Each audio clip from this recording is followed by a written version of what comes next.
Sallallahu ala Muhammad. Sallallahu alaihi. Assalamualaikum warahmatullahi wabarakatuh. Amin. Wassalatu wassalam ala asrofil anbiya wal mursalin wa ala alihi ashabihi ajma'in. Amma ba'du. Rekan-rekan sekalian, terutama kepada Bapak Dr. Bagus Riono, matur nuwun kehadirannya.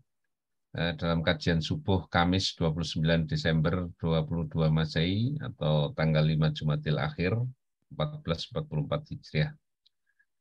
Saya selaku pembawa acara, Pak Dwi Cahyono, saya berada di Jogja ini. Sari tilawah nanti akan dibacakan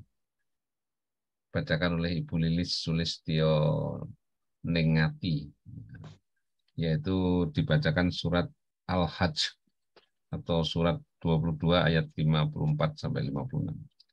Sedangkan pengisi kajian pada pagi hari ini sudah hadir, yaitu Bapak Dr. Bagus Riono. Beliau adalah dari Fakultas Psikologi UGM dengan tema pentingnya istiqomah. Jadi marilah kita buka kajian subuh hari ini dengan baca basmalah bersama-sama. Bismillahirrahmanirrahim. Selanjutnya kami persilakan Mbak Lilis Sulistyo Ningati untuk membacakan surat Al-Hajj ayat 54 sampai 56. Monggo kami persilakan. Terima kasih. Assalamualaikum warahmatullahi wabarakatuh. Waalaikumsalam warahmatullahi wabarakatuh. A'udzu billahi minas syaitonir rajim. Bismillahirrahmanirrahim. Waliya'lamal ladzina utul ilma innahu haqqun min rabbika fayu'minuna bihi wa tukhbita lahu qulubuhum wa innallaha la yahdil ladzina amanu ila siratim mustaqim wala yayalladzina kafaru fi miryatim minhu hatta ta'tiyahum sa'atu baktatan aw ya'tiyahum adabu yaumin aqim. Al-mulku yawma idzil lillah yahkumu bainahum falladzina amanu wa amilus solihati fi jannatin na'im. Sadaqallahul adzim. Aku berlindung kepada Allah dari godaan setan yang terkutuk dengan menyebut nama Allah yang Maha Pengasih lagi Maha Penyayang. Dan orang-orang yang telah diberi ilmu meyakini bahwa Al-Quran itu benar dari Tuhanmu. Dan mereka beriman dan hati mereka tunduk kepadanya. Dan sungguh Allah pemberi petunjuk bagi orang-orang yang beriman kepada jalan yang lurus. Dan orang-orang kafir itu senantiasa ragu mengenai Al-Quran hingga saat kematiannya datang kepada mereka dengan tiba-tiba atau azab hari kiamat yang datang kepada mereka. Kekuasaan pada hari itu ada pada Allah. Dia memberi keputusan di antara mereka. Maka orang-orang yang beriman dan mengerjakan kebajikan berada dalam surga-surga yang penuh kenikmatan. Maha benar Allah dengan segala firman-Nya. Assalamualaikum warahmatullahi wabarakatuh. Waalaikumsalam warahmatullahi wabarakatuh. Matur nuwun Ibu Lilis Sukamto yang sudah membacakan surat Al-Hajj atau surat 22 ayat 54 sampai 56. Mudah-mudahan kita bisa mengkaji dan kita bisa meresapi ya Pak. Untuk itu kami lanjutkan kajian subuh, di mana nanti setelah kajian subuh akan ada tanya jawab dengan waktu yang secukupnya. Kemudian penutup nanti akan ada doa dari Bapak Bagus Riono. Untuk itu kami persilakan pada Bapak Dr. Bagus Riono, yaitu memberikan kajian dengan tema pentingnya istiqomah. Monggo kami persilakan Pak Bagus. Baik. Bismillahirrahmanirrahim. Assalamualaikum warahmatullahi wabarakatuh. Waalaikumsalam warahmatullahi wabarakatuh. Alhamdulillah, nahmaduhu wa nasta'inuhu wa nastaghfiruh. A'udzu billahi ta'ala min shururi anfusina wa min sayyiati a'malina. Innahu may yahdihillahu fala mudilla lahu wa may yudlil fala hadiya lahu. Asyhadu an la ilaha illallah wahdahu la syarikalah wa asyhadu anna Muhammadar Rasulullah. Allahumma sholli ala sayyidina Muhammad wa ala alihi wa ashabihi ajmain. Alhamdulillah, hari ini kita bertemu lagi. Kayaknya saya udah pernah ya dulu ya. Yes, ampun. Udah lama ya. Udah puasa. Bulan puasa ya. Ini hampir puasa lagi ya. Alhamdulillah. Hari ini topik kita adalah pentingnya istiqomah. Istiqomah. Kalau kita baca di Quran ya, sebelum kita bahas maknanya, itu istiqomah itu akar katanya itu qaf wa min ya, dan itu mencakup banyak hal termasuk terkait dengan takwa ya, lalu terkait dengan qawam ya, dan sebagainya. Jadi segala sesuatu yang berakar kata qaf wa mim itu terkait dengan istiqomah. Cuman kalau kita lihat di kamus itu ada memang yang khusus kelompok ayat yang itu mengarah ke istiqomah atau istiqomah ya. Dan ketika kita bicara istiqomah itu sebetulnya bagian dari inti pesan dari Quran, atau bisa dibilang merupakan konsep dasar atau pertanyaan mendasar yang sejak di surat Al-Fatihah sudah disebutkan ya, dalam konteks siratal mustaqim ya. Jadi istiqomah itu ada kaitannya dengan siratal mustaqim. Di dalam Al-Fatihah kita tahu bahwa doa kita di dalam Al-Fatihah itu adalah ihdinas siratal mustaqim. Jadi ini sangat esensial ya, karena menurut penelitian ya, penelitian doktor ya sebenarnya penelitiannya di Prancis ya, di Universitas Sorbonne, tetapi yang meneliti ini ulama Mesir, itu menyimpulkan bahwa Quran itu secara simpel dibagi dua, yaitu bagian pertama adalah Al-Fatihah dan bagian kedua adalah sisanya gitu. Artinya apa? Artinya Al-Fatihah itu adalah doa kita. Doa kita sebagai seorang muslim ya, komunikasi kepada Allah, dan sisanya itu adalah jawaban terhadap doa kita. Artinya di dalam Al-Fatihah kita mohon untuk ditunjukkan jalan yang lurus ya. Ihdinas siratal mustaqim ya. Lalu mulai Al-Baqarah sampai An-Nas itu adalah penjelasan tentang apa itu jalan yang lurus. Nah, ini menarik sekali kalau kita lihat dari kacamata istiqomah ini. di seluruh Al-Quran kalau kita cari dengan software gitu akan ketemu 46 ayat ya. Ini saya sudah kumpulkan, cuman belum saya rapikan ya. Nanti mungkin bisa di-share juga sih. Bentar. Nah ini. Apakah sudah terlihat? Sampun.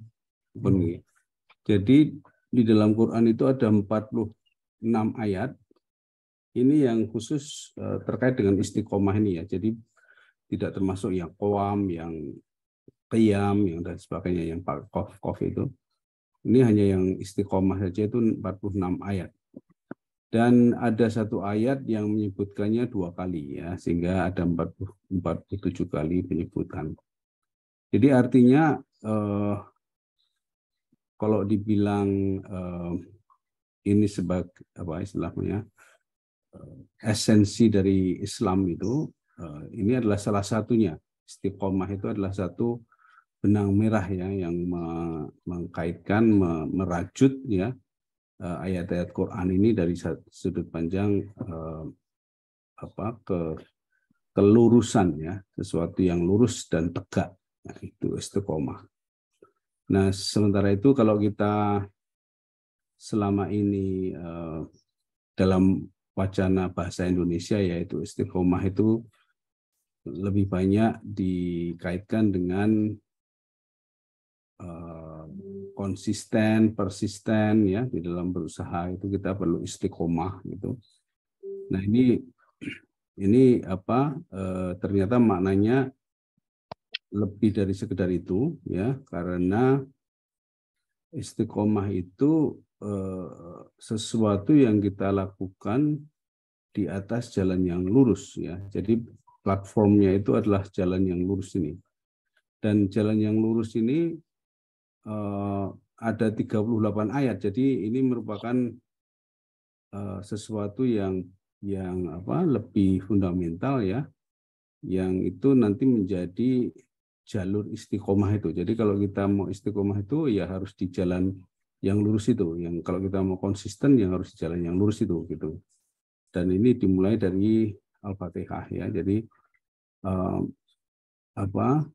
doa kita sebagai seorang muslim itu adalah memohon untuk dibimbing, ditunjukkan jalan yang lurus. Nah, lalu di dalam Al-Fatihah sudah dijelaskan secara singkat, yaitu jalannya orang-orang yang disayangi,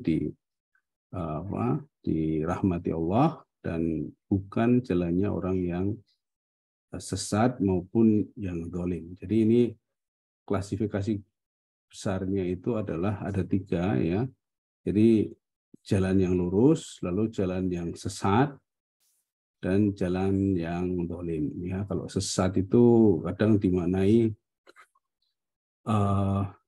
karena tidak adanya ilmu ya, itu menjadi sesat. Tetapi kalau zalim itu karena niat jahat ya. Jadi orang yang zalim itu sebetulnya sudah tahu tapi tetap ngeyel gitu ya. Itu zalim. Kalau sesat itu ya orang nggak berilmu, nggak mau belajar, nggak mau tahu gitu, sehingga nanti juga akan banyak kaitannya dengan ilmu sebetulnya ketika kita bicara tentang istiqomah ini. Baik, nah kalau kita cermati lebih jauh ya, istiqomah itu pertama adalah jalan yang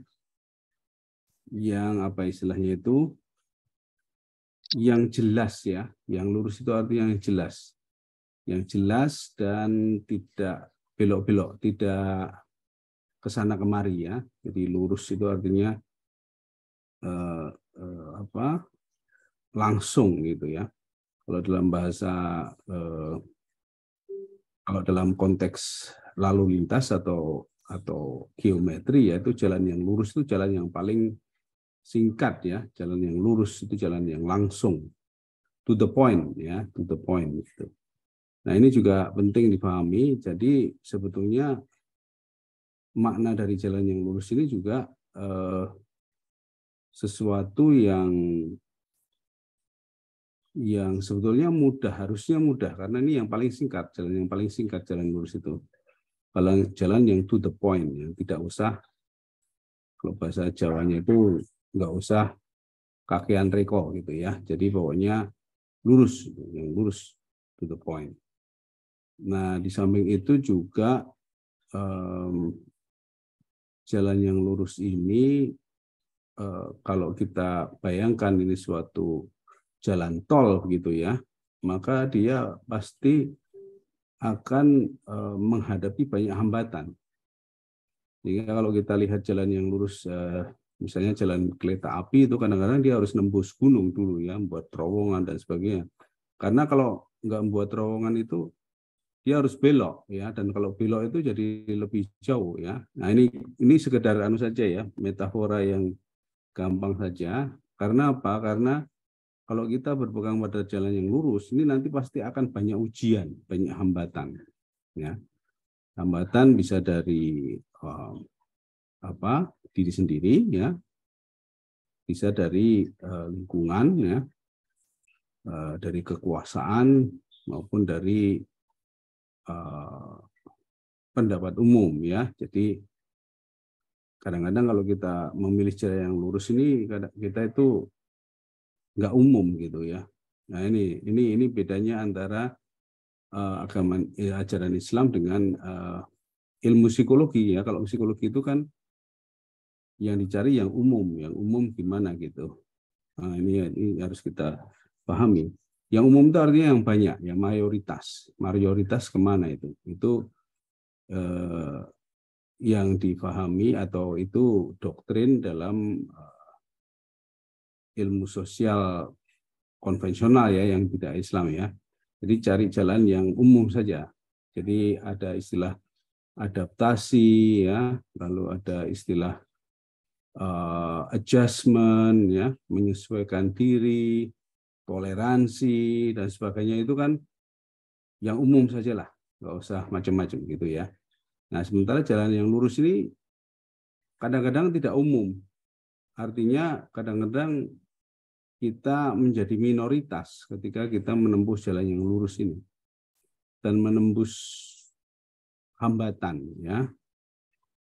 Sehingga memang jalan yang lurus ini bukan sesuatu yang mudah ya, tetapi artinya seharusnya ini adalah sesuatu yang paling singkat to the point ya, tetapi secara praktis mungkin tidak mudah, tidak praktis ya. Gimana maksudnya ya? Dalam kenyataan dia bukan sesuatu yang otomatis bisa kita lakukan tanpa usaha gitu maksud saya ya, bukan berarti sulit, tetapi juga karena membutuhkan kesungguhan, usaha ya, pengelolaan diri ya. Ini kalau kaitannya dengan hambatan dari diri sendiri, karena kalau yang jalan yang lurus itu kan misalnya saja gini ya, jalan yang lurus itu adalah kadang-kadang juga berkaitan dengan rutinitas ya. Rutinitas sholat 5 waktu itu saja itu kadang-kadang banyak hambatan dari diri kita sendiri ya. Untuk istiqomah ya, dengan menjalankan sholat 5 waktu itu kadang-kadang hambatannya dari diri sendiri ya. Apalagi sholat 5 waktu tepat waktu gitu ya. Itu jalan yang lurus. Padahal itu sebetulnya lebih memudahkan bagi kita. Kenapa? Karena waktu-waktu sholat itu sebetulnya merupakan waktu-waktu yang kalau secara biopsikologi lah begitu ya, itu waktu-waktu yang memang kita harus berhenti dari aktivitas sehari-hari. Misalnya duhur itu kan pas waktu istirahat ya toh. Kemudian kalau asar itu kok lebih dekat dengan duhur daripada subuh dari duhur, karena antara duhur dan asar antara subuh dan duhur itu waktu kita masih fresh ya, sehingga masih bisa bekerja sekian lama. Tapi antara duhur dan asar itu kita sudah agak capek, energinya sudah terkuras di pagi hari, sehingga lebih pendek waktunya gitu. Terus nanti maghrib itu artinya kita mau berganti ke malam ya, kemudian isya dan sebagainya. Nah, Ini kalau kita menghayati secara biopsikologi ya, sebetulnya ketika kita sholat tepat waktu itu justru kita lebih sehat ya.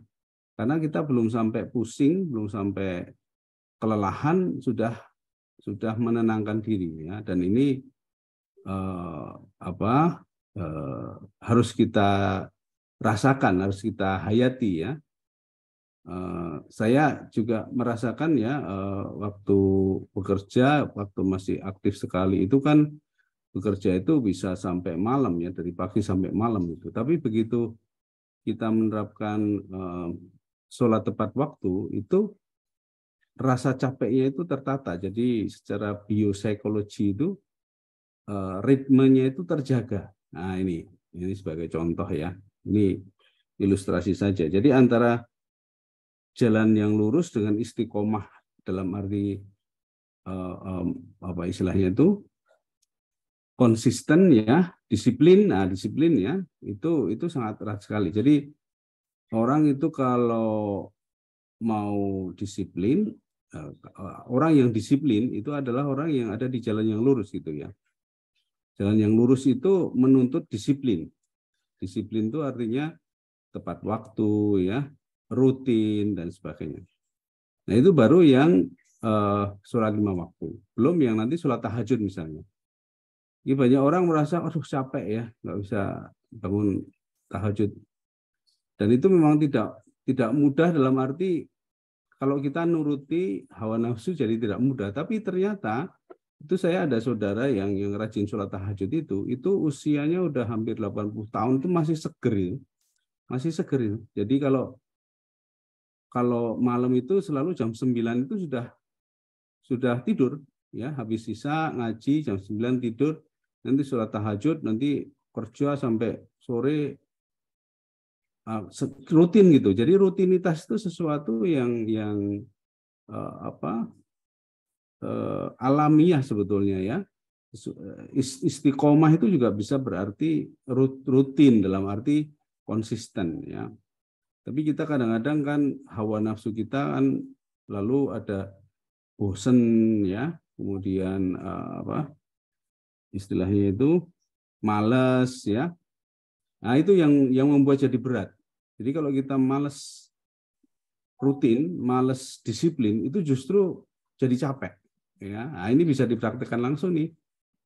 Ya, termasuk juga ini kakak ipar saya yang sama itu sudah memiliki apa istilahnya itu kolesterol sejak muda, sejak umur 20-an itu tuh kolesterol sehingga tangannya itu sampai merengkel kolesterol itu ya, dan sejak muda itu sudah nggak makan yang apa sate misalnya, kambing misalnya itu sudah nggak makan. Jadi makan itu lebih banyak yang ya tanpa kolesterol, yang tidak gorengan dan sebagainya itu. Tapi karena beliau itu istiqomah ya, jadi sudah kolesterol sejak umur 20-an tapi sekarang udah 80 itu ya masih sehat gitu. Tapi banyak orang yang baru kolesterol umur 50-an itu cepat sekali menurun kondisinya ya, karena itu tadi tidak istiqomah ya. Nah, istiqomah. Jadi istiqomah itu karena apa istilahnya itu, ini bahasa Arab itu kan saling terkait ya. Nggak bisa diplesetkan ya. Kan kadang-kadang kalau kita orang Jawa terutama itu kan suka plesetannya. Istiqomah dalam maksiat gitu misalnya. Itu nggak bisa karena istiqomah itu adalah di jalan yang lurus. Nah, ini juga menarik ya. Jadi ketika kita bicara istiqomah itu tidak sama persis dengan terjemahannya misalnya konsisten, disiplin dan sebagainya. Karena kalau konsisten, disiplin itu bisa dibilang konsisten dalam berbuat maksiat kan gitu ya. Tapi kalau istiqomah enggak, karena apa? Karena istiqomah itu maknanya dia melekat di jalan yang lurus. Jadi makanya kata istiqomah itu walaupun bisa diterjemahkan, dia tidak bisa diplesetkan ya, karena dia dari segi bahasa itu melekat dengan sirotol mustaqim ya. Jadi istiqomah itu selalu terkait dengan sirotol mustaqim, dan di sini sirotol mustaqim itu lebih banyak disebutkan Quran karena dia sebagai platformnya ya. Baik, Ini saya sudah kumpulkan ayatnya ya, tapi nggak mungkin kita bahas satu persatu ya karena terlalu banyak. Paling tidak ini ada Al-Fatihah sebagai pembuka ya, itu permohonan kita. Jadi kita ini sebagai Muslim ini sebetulnya maunya kita di jalan yang lurus ya, memohon pada Allah untuk ditunjukkan jalan yang lurus karena itulah jalan yang selamat. Gitu. Nah, kemudian ada beberapa konteks ya, jalan yang lurus itu apa saja. Nah ini yang perlu kita kaji, ini nggak akan habis-habisnya ya. Ini di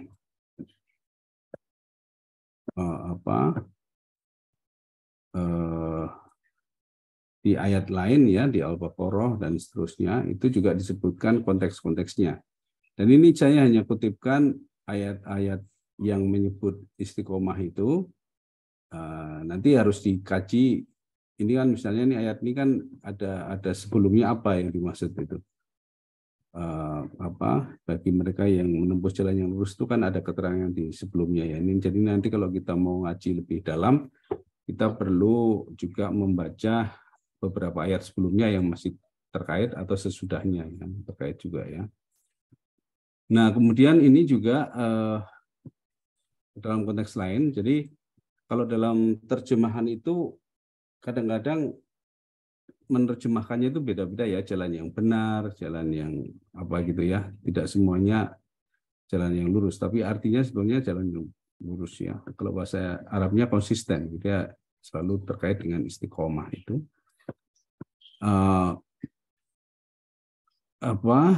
Yang ini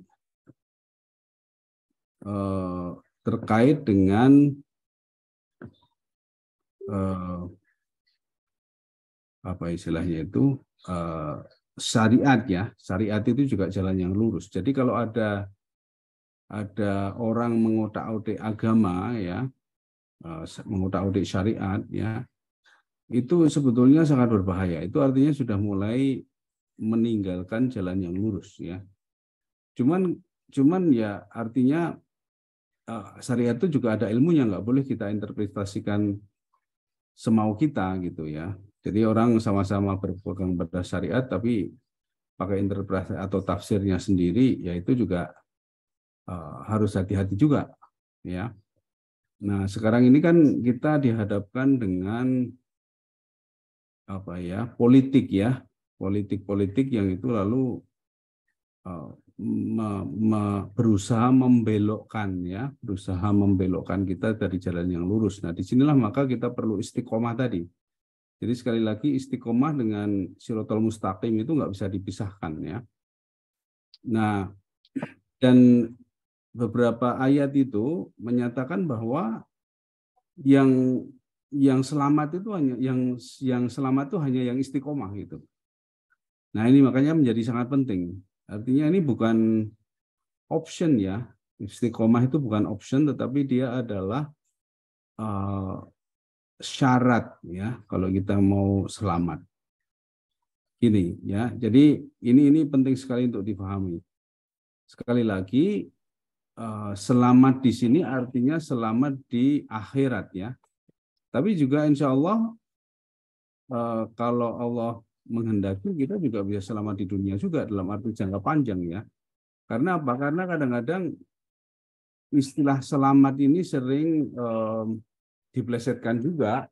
Misalnya dalam bahasa Jawa itu kan sing penting selamat gitu. Itu kadang-kadang maknanya itu adaptif ya. Kompromis gitu ya. Nah, kalau selamat yang hakiki di sini adalah selamat di akhirat, selamat di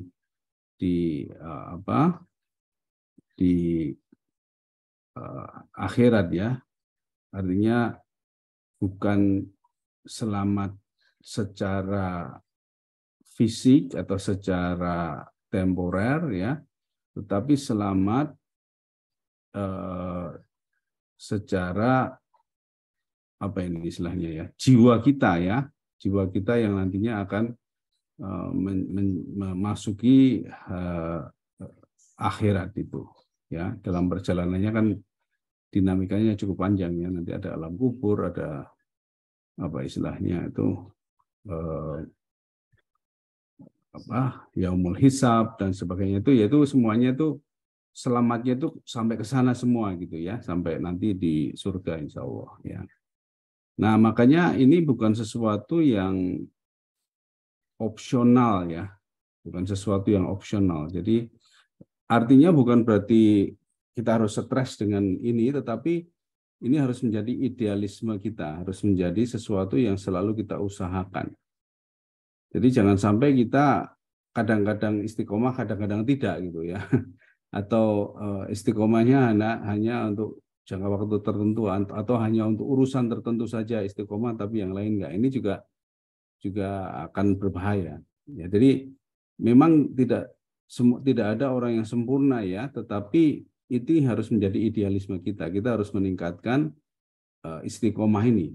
Dan sekali lagi arti konkretnya adalah kita harus tahan untuk melakukan sesuatu secara rutin, disiplin ya, berkelanjutan dan tidak kendor ya. Nah ini yang penting untuk dihayati. Baik. Nah ini saya kalau baca langsung itu kadang-kadang tidak bisa. Jadi ini silakan dibaca, nanti nuansanya akan terasa ya dari ayat-ayat ini yang terkait dengan jalan yang lurus ini. Oke. Baik, jadi ini ada 38 ayat, jadi tentu saja banyak sekali ya. Apa saja sih yang itu terkait dengan jalan yang lurus dan apa yang harus kita hindari supaya kita tidak terbelokkan dari jalan yang lurus gitu ya. Nah, ini konteks tentang jalan yang lurus, ada 38 ayat, kita nanti silahkan nanti dicermati sendiri ya. Nah, kemudian yang kedua, makna dari istiqomah itu adalah yang juga disebutkan di sini.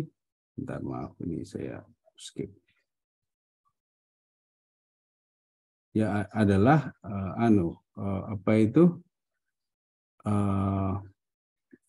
konsisten, dan konsistennya itu dalam beriman ya. Sekali lagi tadi ada istilah tidak belok-belok ya, konsisten atau teguh pendirian ya. Ini juga bagian dari makna istiqomah.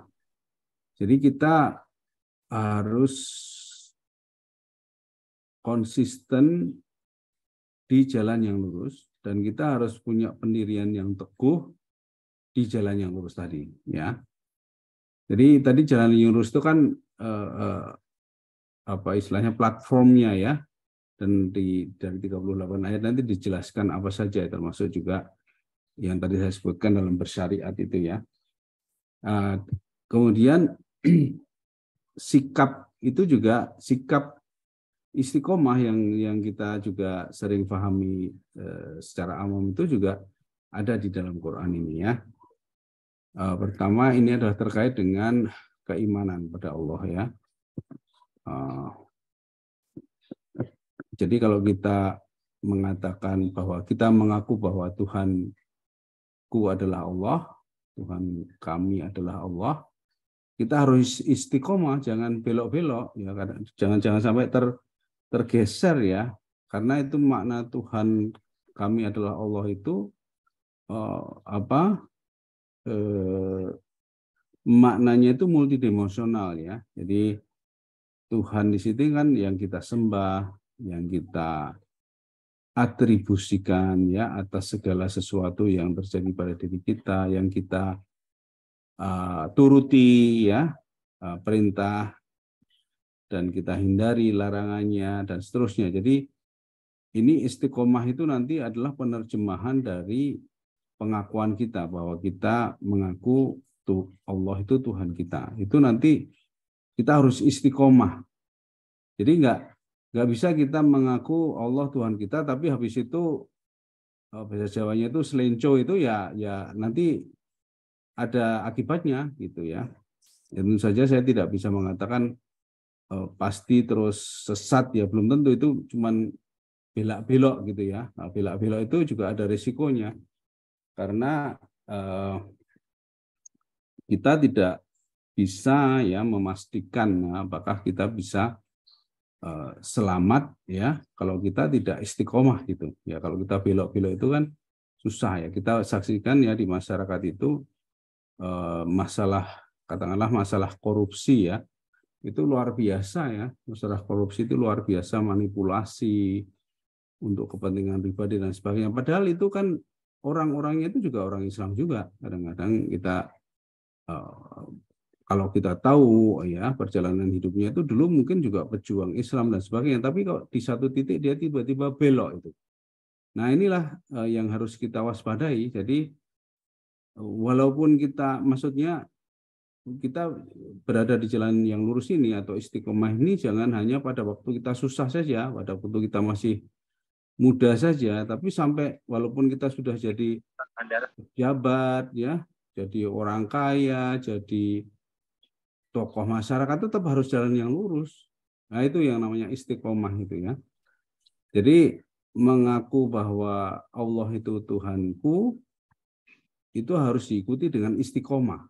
Karena pengakuan itu kan hanya dilakukan di momen tertentu ya, misalnya mengucapkan syahadat itu kan cuma satu menit atau berapa detik saja, tetapi yang penting istiqomah. Nah ini juga terkait dengan satu hadis ya yang mengatakan bahwa Allah lebih menyukai amalan kecil tapi istiqomah daripada amalan besar yang sporadis ya, yang tidak istiqomah, yang hanya sekali atau gimana gitu ya. Jadi yang istiqomah itu jadi nilai yang lebih penting daripada besarnya amal kita, karena istiqomah itulah yang menjamin kita tetap berada di jalan yang lurus ya. Nah, sebaliknya kita mungkin akan mampu menghindari dosa-dosa besar ya, tetapi kalau kita terus-menerus melakukan dosa yang kecil itu juga akan berbahaya ya. Tapi itu tidak disebut istiqomah ya. Artinya menjadi kebiasaan buruk itu juga berbahaya ya. Nah ini dalam bahasa Arab istiqomah tidak bisa lalu diaplikasikan untuk hal-hal yang buruk karena dia berada di atas jalan yang lurus. Ya, tapi hal-hal yang buruk bisa aja dilakukan terus-menerus, ya itu menjadi kebiasaan buruk, ya yang itu yang juga akan berdampak besar. Oke, jadi ada dua sisi, yang satunya istiqomah, yaitu berada di jalan yang lurus, yang satunya menjadi tabiat yang buruk, ya yang itu di jalan yang sesat. Itu lebih besar dampaknya daripada kita hanya beramal besar banyak tapi cuma sekali-sekali ya, tidak istiqomah gitu. Nah ini kurang lebih begitu. Baik, kemudian juga masalah konsisten ini kebanyakan sih terkait dengan bagaimana kita konsisten sebagai seorang muslim ya, bagaimana kita konsisten dengan keimanan kita, ya pengakuan kita bahwa kita akan selalu ingat ya siapa diri kita dimanapun kita berada dalam kondisi apapun, ya itu istiqomah. Jadi jangan sampai nanti hanya menuntut keadilan kalau lagi ditolimi, tapi kalau lagi berkuasa dia menjadi tidak adil, itu tidak istiqomah ya. Jadi istiqomah sekali lagi pertama dia tidak bisa lepas dari shiratal mustaqim, yang kedua dia harus konsisten ya, terus-menerus, disiplin, rutin, dan kita harus mengalahkan hawa nafsu kita ya untuk supaya kita tetap berada di jalur jalan yang lurus ya, beristiqomah itu. Nah, di sini juga terkait dengan beriman kepada semua kitab ya, beriman kepada Allah. Ini kan rukun iman itu ya. Dan kita juga harus beristiqomah dengan keimanan kita itu, dengan pengakuan kita. Oke. Ini ada satu lagi mirip dengan yang tadi ya, diulangi lagi, jadi ditekankan bahwa istiqomah itu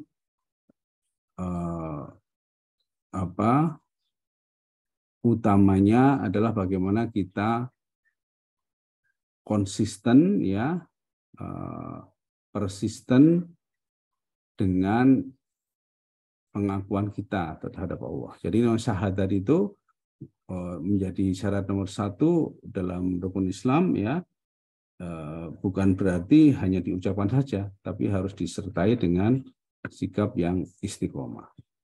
Gitu kurang. Baik, ini ada satu lagi juga. Jadi ada 5 yang terkait dengan sikap yang konsisten dan menegakkan janji. Nah, kemudian yang juga dikaitkan dengan istiqomah ini itu adalah apa istilahnya itu terkait dengan timbangan ya, keseimbangan, kesetimbangan ya.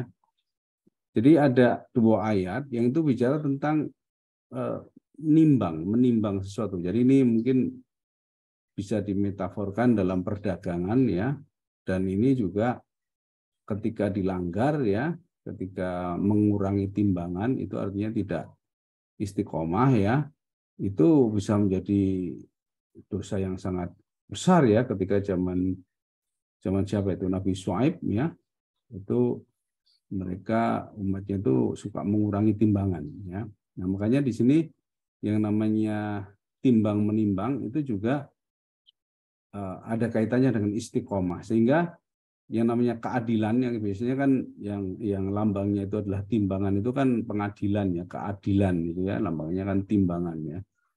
Nah, itu harus betul-betul adil. Jadi yang namanya adil itu pun adalah bagian dari istiqomah ya. Jadi kita tidak boleh bertindak tidak adil, dan ini juga ada di surat Al-Maidah ya ayat 8 kalau nggak salah, itu bahwa keadilan itu jangan sampai dipengaruhi oleh suasana hati kita ya, walaupun kita tidak suka kita tetap harus adil. Jadi adil itu harus ada di atas perasaan kita ya, walaupun katakanlah begini, orang sudah menyakiti kita, kita nggak suka, lalu kita dendam, itu nggak boleh, itu nggak adil ya. Adil itu harus terlepas dari dendam, terbebas dari perasaan. Nah ini timbang menimbang ini bisa dalam arti timbangan dalam perdagangan, tapi juga timbangan dalam arti yang umum, yaitu keadilan ya. Tapi juga bisa dalam arti keseimbangan ya. Nah, kadang-kadang kita juga perlu adil dengan diri sendiri ya, harus adil ya dengan diri sendiri. Itu misalnya kebutuhan fisik, kebutuhan psikis ya, kebutuhan spiritual dalam diri kita itu harus kita timbang supaya adil ya, supaya seimbang ya, balance. Nah ini penting. Jadi ini juga Shiratal Mustaqim, atau ini juga istiqomah ya. Itu bagian dari jalan yang lurus, dan kita harus juga istiqomah dengan hal itu, dalam hal itu ya. Nah, dan sesuatu kalau sudah menjadi kebiasaan ya, dan kalau kita istiqomah itu berarti kebiasaan yang baik, insya Allah itu lalu menjadi mudah, jadi alamiah. Jadi kita tidak perlu capek-capek untuk mengusahakannya kalau sudah jadi kebiasaan ya. Makanya ini istiqomah itu juga melatih kita untuk membiasakan sesuatu yang baik. Lap doang. Baik. Ini juga satu lagi ya. Ini yang pendek, coba kita baca. Timbanglah dengan timbangan yang lurus ya, maksudnya yang adil tadi ya, istiqomah. Oke. Nah, kemudian yang terakhir ya, yang bisa saya sampaikan di sini, saya terus terang ini mengkaji ini juga gara-gara acara ini ya, saya juga banyak belajar di sini ya, artinya saya belum mendalami secara detail ya, terutama yang 38 ayat tadi yang tentang jalan yang lurus itu nuansanya cukup cukup multidimensional, ya itu kita harus kaji lagi. Nah, yang terakhir ini terkait dengan menepati janji itu juga istiqomah, ya. Ini ayatnya cukup panjang, ya. Tentu saja perjanjian itu apa istilahnya harus, kalau kita mau janji itu harus betul-betul dipikirkan, karena janji itu harus ditepati, ya. Itu adalah seorang yang istiqomah itu menepati janji. Sehingga jangan mudah menebar janji, karena kalau kita menganggap remeh janji, maka kita akan terpleset, ya, dari jalan yang lurus tadi. Kita bisa mengalami kondisi yang tidak istiqomah kalau kita tidak berhati-hati. Makanya janji itu harus kita pikirkan baik-baik, ya, harus kita pikirkan betul-betul supaya kita yakin kita bisa menepatinya, ya. Jadi ada ungkapan janji adalah hutang dan sebagainya. Lalu kalau hutang itu berarti harus dibayar, ya. Dan hutang kalau dibawa mati itu menjadi beban dan sebagainya itu, ya. Jadi ini kaitannya juga dengan jalan yang lurus tadi. Kita perlu berhati-hati dalam memberikan janji. Dan juga kalau dalam Quran, ya, disebutkan bahwa kalau kita berjanji itu pertama kita harus sungguh-sungguh karena kita harus istiqomah. Yang kedua, kita harus mengucapkan insya Allah, kan, ya.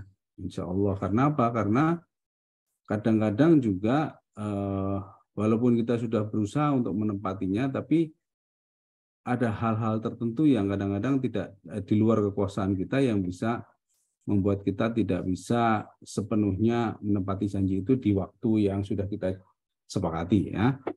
Sehingga dengan kata insya Allah itu artinya bukan kok meremehkan janji, tetapi justru menguatkan janji itu. Apapun yang terjadi kita akan berusaha menepatinya, begitu, ya. Ini kadang-kadang di masyarakat itu juga ketika insya Allah, ojo insya Allah sing pasti, gitu kan. Nah, itu kesalahan pemahaman, ya. Justru ketika kita bilang insya Allah itu kita sudah betul-betul sadar bahwa janji ini harus kita tepati, tetapi kita tetap memohon pertolongan dari Allah, ya, karena kehidupan kita itu tidak sepenuhnya kita kendalikan, gitu, ya. Nah, ini apa istilahnya mindset, ya, yang harus kita pegang, begitu. Begitu kurang lebih sekilas tentang istiqomah, ya. Dan saya sarankan nanti dipelajari lebih jauh. Ini nanti insya Allah saya share, ya, ke grup WhatsApp, ya, filenya supaya bisa dipelajari bersama. Terima kasih. Wabillahi taufiq wal hidayah. Assalamualaikum warahmatullahi wabarakatuh. Waalaikumsalam warahmatullahi wabarakatuh. Silakan kalau ada pertanyaan.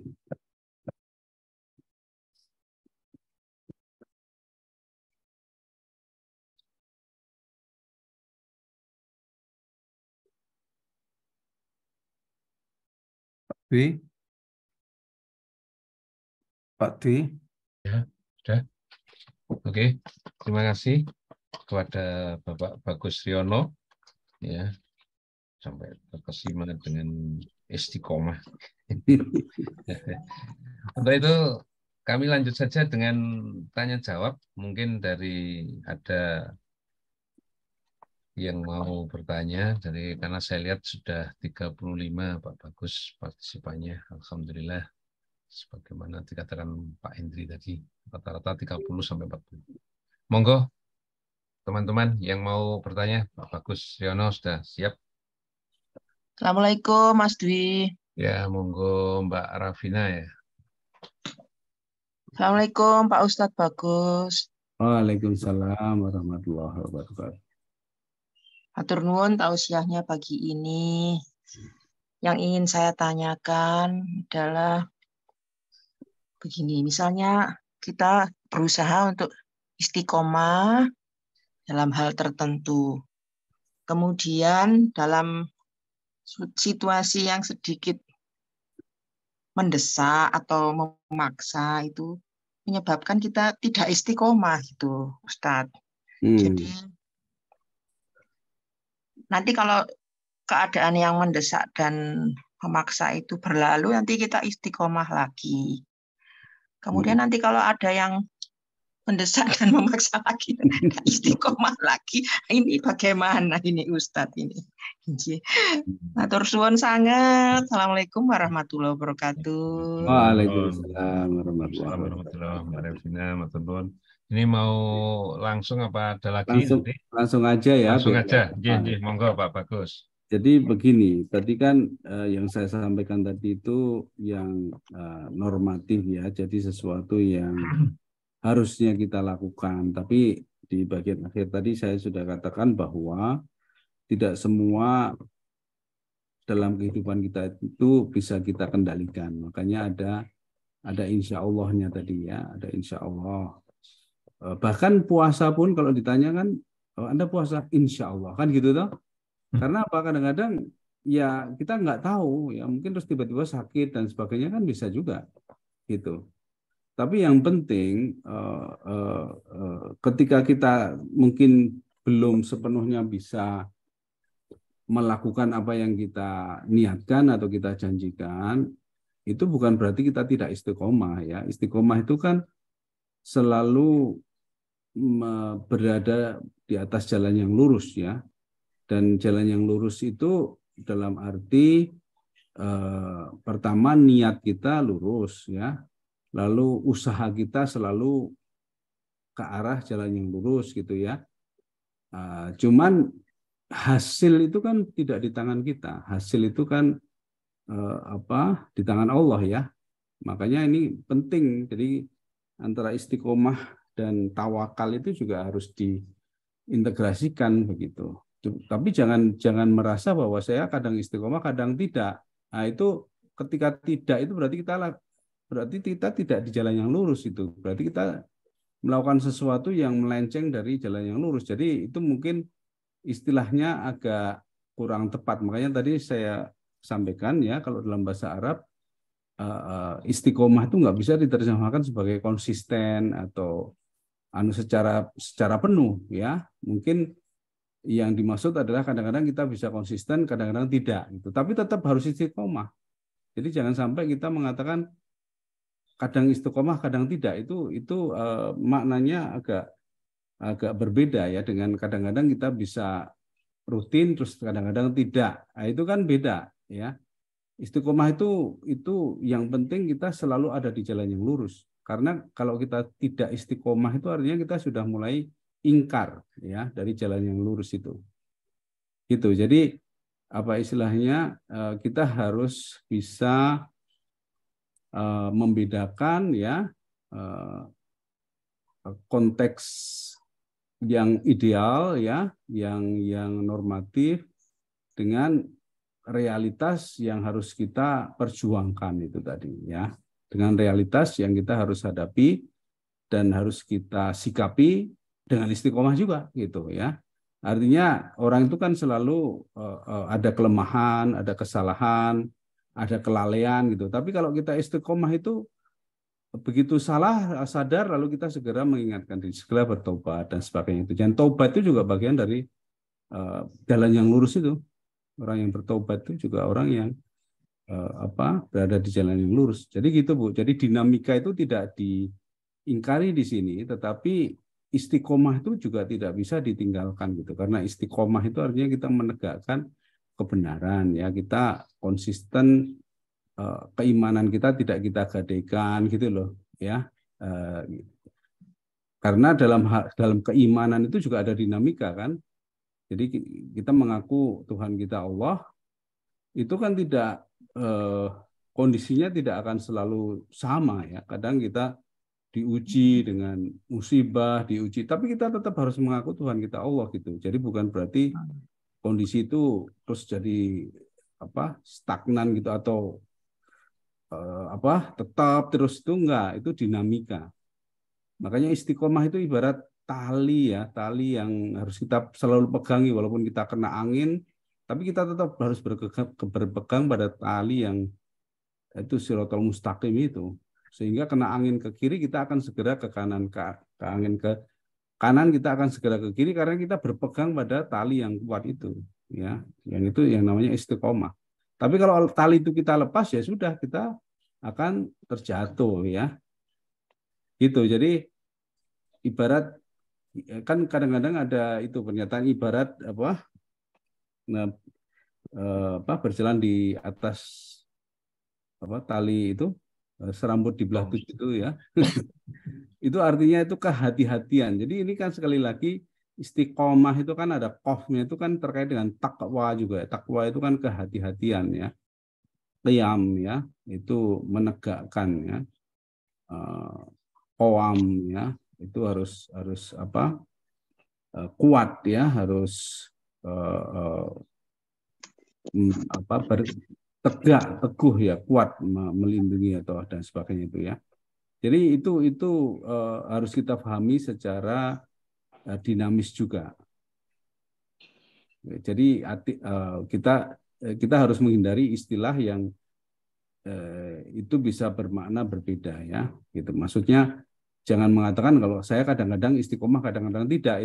Itu berarti tidak istiqomah, berarti karena istiqomah itu nggak bisa kadang-kadang, itu harus selalu, ya. Kalau sudah ya persisten gitu, walaupun keadaannya tidak selalu ideal, tapi kan idealismenya tetap harus jalan terus, gitu. Nah ini yang menarik, ini dalam manajemen juga kan ada visi misi, itu kan sesuatu yang ideal itu tetap harus itu terus, tapi kenyataannya kan kadang-kadang naik turun performance-nya dan sebagainya, itu bisa juga. Itu sama juga dengan jiwa kita, keimanan kan naik turun, tetapi kita tetap harus istiqomah gitu. Jadi istiqomah itu bukan sesuatu yang bisa ditawar. Setiap hari kita memohon siratal mustaqim, ya kan, dalam Al-Fatihah itu. Jadi begitu mindsetnya, Bu, sehingga kita tidak lalu apa ya, secara psikologis juga kita jadi lebih tenang karena kita lebih ridho dengan ujian yang kita alami. Jadi segala sesuatu yang membuat kita tidak konsisten dan sebagainya itu harus kita terima sebagai ujian, sehingga kita harus lulus darinya dan berusaha selalu kembali, ya, selalu kembali ke jalan yang lurus tadi, ya. Nah itulah istiqomah, ya. Istiqomah itu juga apa istilahnya, konsisten dalam bertobat. Itu juga istiqomah, ya. Konsisten dalam kembali ke jalur yang benar dan sebagainya. Mungkin gitu mindsetnya, ya, supaya kita realistis tetapi juga idealis gitu. Idealis tapi juga realistis gitu. Demikian. Matur nuwun Ustadz, bagus. Jadi istiqomah dalam bertobat, ya Ustadz. Istilah baru. Matur nuwun sangat, istiqomah dalam bertobat. Matur nuwun sangat. Istighfar itu kan juga kita harus istiqomah dalam mengucapkan istighfar, ya. Istighfar. Kita terbebas dari kesesatan lah gitu, terbebas dari apa yang berlarut-larut, ya. Itu maksudnya. Assalamualaikum Pak Dwi. Matur nuwun Ustaz, bagus. Matur nuwun. Monggo mungkin ada lagi, ya, begitulah istiqomah Mbak Fitri. Mudah-mudahan kita istiqomah. Monggo Pak Amor. Assalamualaikum warahmatullahi wabarakatuh.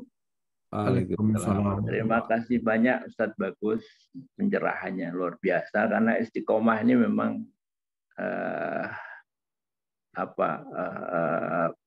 tugas berat kita, maksudnya tujuan kita, ya, untuk beragama. Nah, ada dua pertanyaan yang mungkin ingin saya bertanyakan ke Pak Ustadz Bagus. Pertama, dalam kaitan ini kita kan masa-masa memilih pemimpin baru ke depan ini. Nah, untuk pemimpin atau calon pemimpin kita itu mestinya kita bisa mengukur dari tadi itu istiqomahnya itu. Istiqomah, bagaimana kita mengaplikasikan itu, kriteria istiqomah itu untuk calon pemimpin yang akan datang, supaya tidak kejeblos lagi gitu misalnya dalam memilih pemimpin. Yang kedua, pertanyaan saya adalah bagaimana mengajarkan istiqomah itu ke anak-anak atau ke generasi atau keluarga kita. Karena kita sendiri juga tidak ada jaminan bisa istiqomah. Nah, ini karena istiqomah ini sangat krusial, sangat penting seperti yang disampaikan oleh Ustadz tadi. Dan Sumastaqomu tanazalu dan seterusnya itu ayatnya bahwa istiqomah itu kunci kita nanti di akhirat selamat sampai di akhirat. Ini untuk mengajarkan ke terutama ya ke keluarga kita sendiri, ke anak-anak atau ke cucu dan seterusnya, karena kita sudah banyak bercucu pasti ini generasi kami. Itu aja Ustaz, terima kasih. Assalamualaikum warahmatullahi wabarakatuh. Matur nuwun, Kodrat. Monggo Pak Bagus.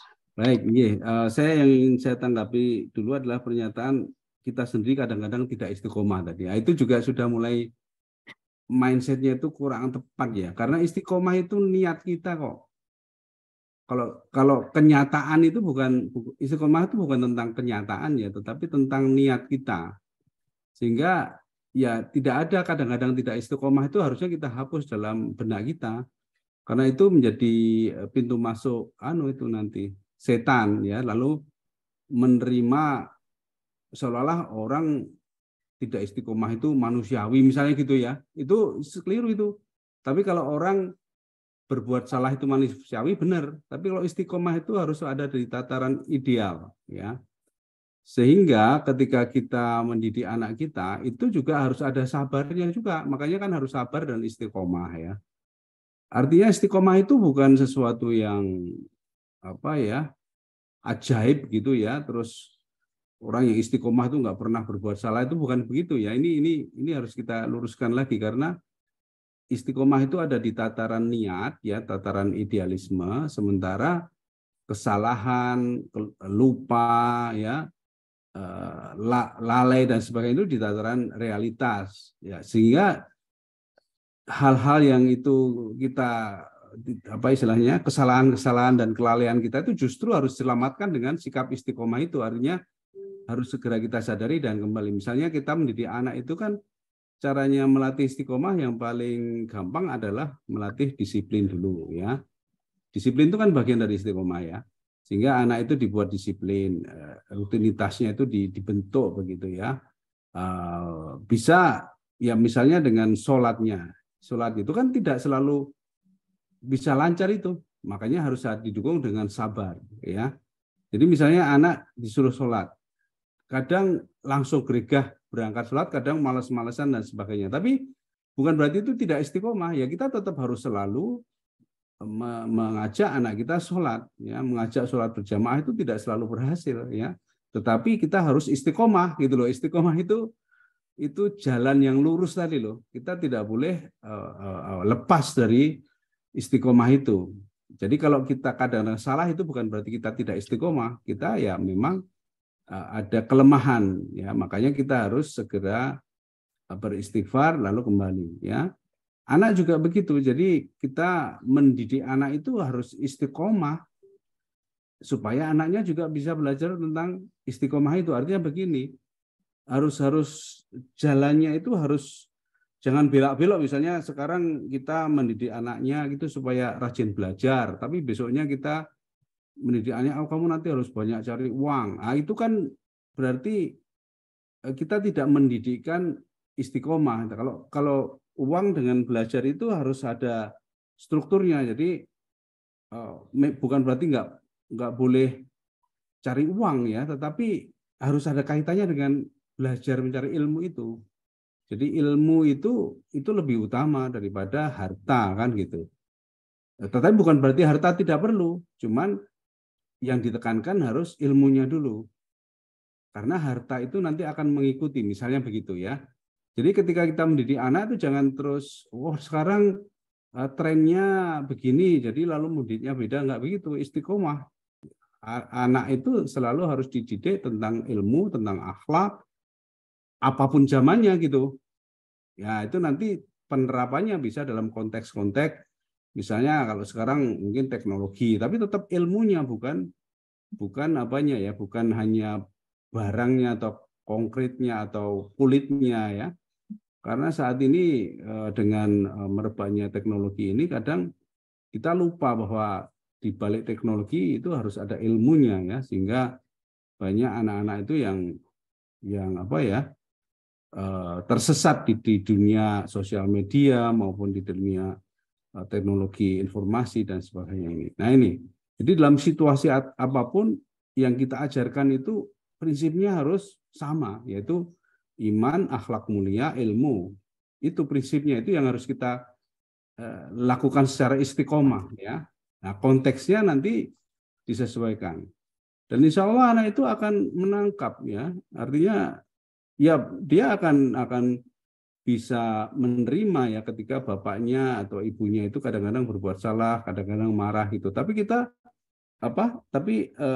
ketika anak itu bisa melihat bahwa kemarahan atau kekeliruan yang dilakukan bapak ibunya itu hanya eksidental ya, tidak lalu berlarut-larut, dia akan menerima ya, kadang dimarahin, tetapi pada umumnya, secara umum Bapak ini baik gitu. Secara umum Bapak ini membimbing saya ke jalan yang benar. Itu yang harus kita tunjukkan kepada anak kita, ya, sehingga anak kita juga bisa memilih jalan yang lurus tadi, walaupun kenyataannya itu membutuhkan perjuangan gitu. Jadi sekali lagi penting sekali untuk membayangkan istiqomah dengan perilaku kita atau hasil dari usaha kita, itu dua hal yang berbeda ya. Justru yang akan menyelamatkan atau membuat kita terbebas dari kesalahan atau membuat kita kembali dari kesalahan dan itu justru sikap istiqomah itu. Sehingga yang harus kita pegang adalah istiqomah, sementara dunia ini penuh dengan dinamikanya dan harus kita tetap berpegang pada tali yang kuat itu ya, jalan yang lurus itu, sehingga apapun yang terjadi di dunia ini harus kita kembalikan ke sana. Jadi semacam menjadi tolok ukurnya gitu ya, istiqomah, shiratal mustaqim itu menjadi tolok ukurnya, yang ya penggarisnya begitu ya. Dan yang kita ukur itu kan bisa macam-macam ya, tapi penggarisnya itu harus sama dan kokoh gitu. Sehingga penyimpangan-penyimpangan yang kita amati atau kita alami itu segera bisa diluruskan dengan sikap istiqomah itu. Itu kurang lebih. Nah, ini juga mestinya kita juga ketika memilih pemimpin tadi ya, yang pertanyaan pertama, itu ya jangan hanya melihat satu sisi secara parsial, misalnya janji-janjinya dan sebagainya ya, atau hanya lihat pada waktu kampanye saja. Kita harus lihat track record-nya, istiqomah enggak gitu, konsisten enggak dia selama ini gitu. Nah, itu istilahnya kalau dalam bahasa psikologi itu jangan kita terpengaruh oleh recency effect ya. Recency effect itu yang baru saja terjadi, tapi harus kita tarik ke belakang secara komprehensif ya. Apakah ada benang merahnya enggak ini? Karena kadang orang itu kan kadang kelihatan baik, kadang kelihatan tidak baik ya, kadang kita kecewa dengan dia, tapi kadang kok kelihatannya baik itu kan, berarti kita harus mencari benang merahnya. Sebetulnya ketika dia berbuat salah itu apakah istilahnya itu disadari dan akhirnya dia bertobat atau tidak gitu.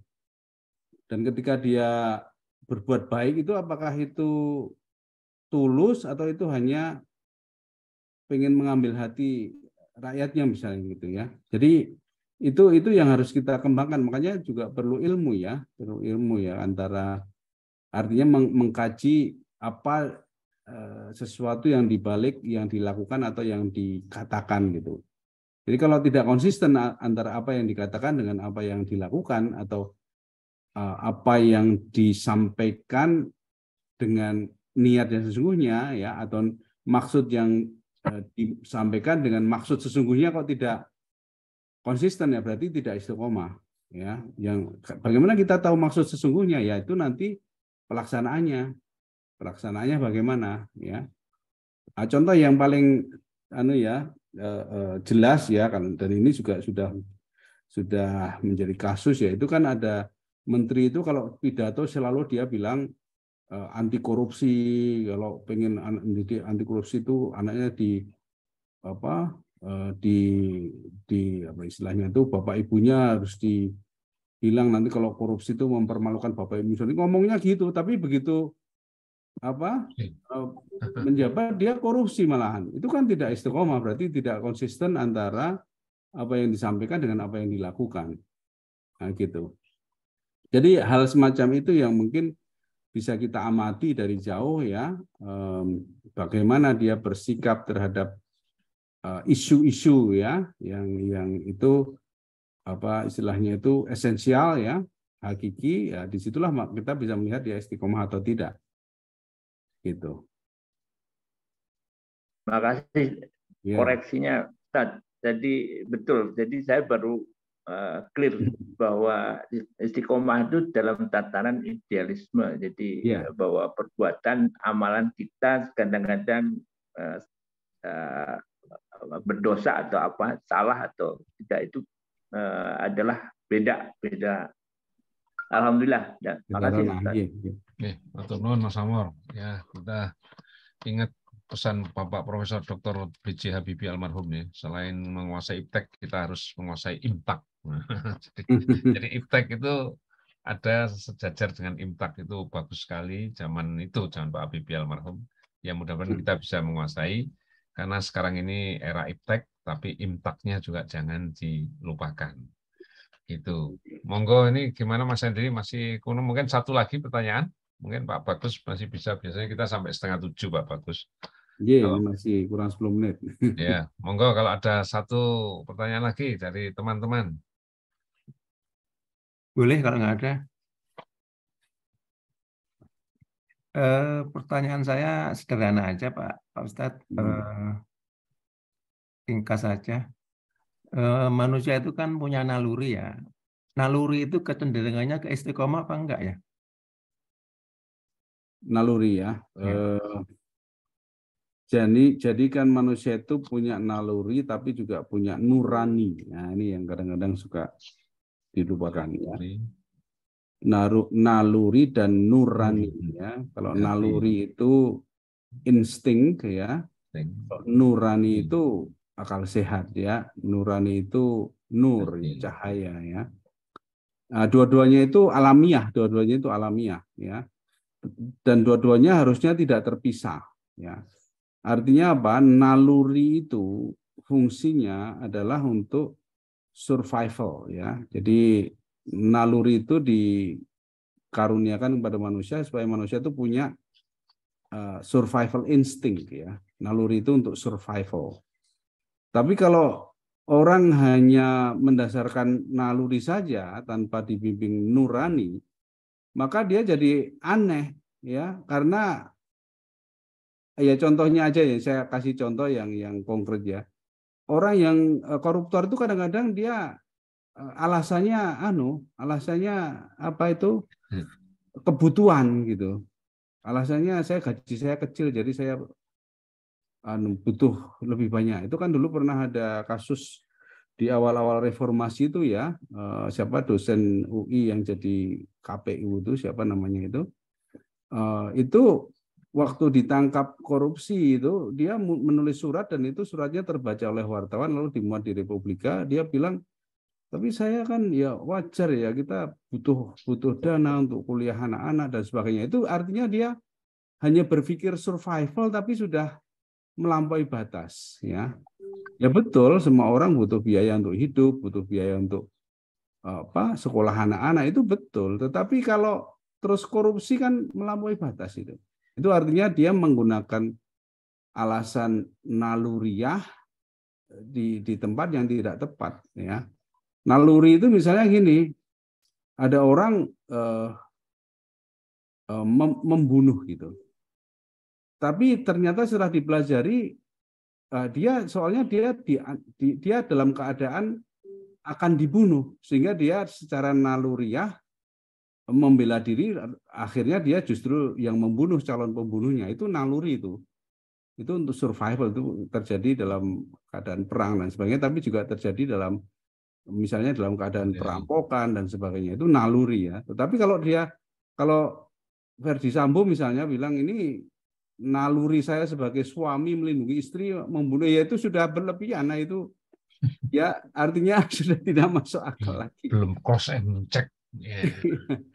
Ya kan alasannya begitu. Alasannya kan ini karena saya membela kehormatan keluarga, karena membela istri dan sebagainya, itu kan alasan naluriah ya. Padahal ini konteksnya apa ya, sudah lebih bukan survival, dia sangat berkuasa, dia punya uang sekian banyak. Gitu ya. Terus kenapa harus membunuh gitu. Ya, ini kan contoh ya bahwa naluri itu bisa menyesatkan ya ketika tidak dibimbing oleh nurani ya. Jadi kalau kaitannya dengan istiqomah ya harus ada dinamika antara naluri dan nurani itu. Dan nurani itu yang lebih dekat dengan istiqomah ya, karena ketika nurani itu tidak istiqomah ya rusaklah manusia itu, diri itu ya, jiwa itu. Jadi nurani inilah yang harus kita istiqomahkan ya, karena naluri itu alamiah dan dia harus dikendalikan oleh nurani supaya tidak berlebihan. Begitu kurang lebih. Matur nuwun, Pak Ustaz. Ya, matur nuwun, Pak Bagus. Monggo Pak Bagus ditutup dengan doa untuk kita semua. Baik. Marilah kita tutup dengan pertama mengucapkan Al-Fatihah. Bismillahirrahmanirrahim. Alhamdulillahirabbil alamin arrahmanir rahim maliki yaumiddin. Iyyaka na'budu wa iyyaka nasta'in. Ihdinas siratal mustaqim. Shiratal ladzina an'amta 'alaihim ghairil maghdubi 'alaihim waladdallin. Amin. Lalu kita tutup dengan doa penutup majelis. Subhanaka asyhadu an la ilaha illa anta astaghfiruka wa atubu ilaik. Amin ya rabbal alamin. Assalamualaikum warahmatullahi wabarakatuh. Allahumma rahamna bil Qur'an waj'alhu lana imaman wa nuran wa hudan wa rahmah. Allahumma zakkirna minhu ma nasina wa 'allimna minhu ma jahilna warzuqna tilawatahu ana al-laili wa atrafan nahar waj'alhu lana hujjatan ya rabbal alamin.